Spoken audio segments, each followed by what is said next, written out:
Bonjour, bienvenue dans un autre épisode de Better Call Chris où je partage avec vous trucs, astuces et stratégies gagnantes en immobilier. Aujourd'hui, on a des questions. J'ai une question qui m'a été posée à travers le net, à travers mes réseaux sociaux. Je demandais à mon assistante quelles sont les meilleures astuces afin de bien vendre sa propriété? Quelles sont les meilleures astuces afin de bien vendre votre propriété?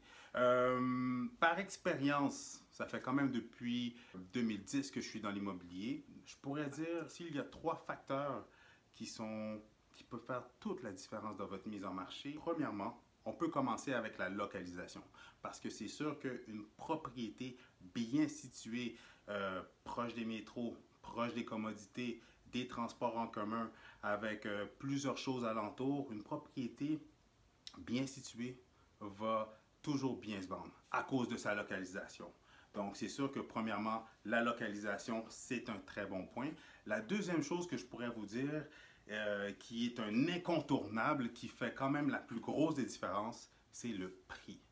Parce que le prix est vraiment la pierre angulaire qui va faire en sorte que votre propriété va bien se vendre ou que ça peut prendre plusieurs semaines, plusieurs mois pour que votre propriété se vende. Mais évidemment, avec une bonne localisation, même si vous avez une bonne localisation et que vous demandez un prix trop en haut de la valeur marchande de votre propriété, vous n'allez pas atteindre votre objectif. Alors, premièrement, comme on a dit, il y a la localisation de la propriété. Deuxièmement, il y a le prix. La troisième chose est l'état général de votre propriété ou en d'autres mots, la qualité de la construction. Est-ce que c'est une construction neuve? Est-ce que c'est une propriété clé en main? Est-ce qu'elle a été rénovée au fil du temps? Est-ce que votre propriété est l'esthétique de la propriété est d'origine? Est-ce que votre propriété a manqué d'entretien à travers les années ou est-ce qu'elle a besoin d'un petit peu d'amour?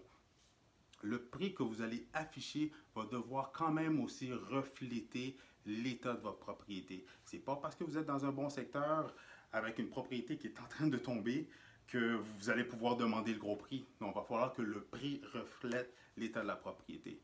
Alors, en conclusion, la combinaison gagnante, évidemment, est peu importe dans quel secteur, peu importe dans quelle municipalité où votre propriété elle est très bien située, peu importe où est-ce que vous êtes localisé et que le prix reflète vraiment la valeur marchande dans votre secteur et que en plus, justement, le prix aussi reflète la qualité de la construction ou l'état général de la propriété, vous mettez toutes les chances de votre côté pour avoir une belle transaction pour vendre au maximum de la valeur de votre propriété. Alors, c'est tout pour aujourd'hui.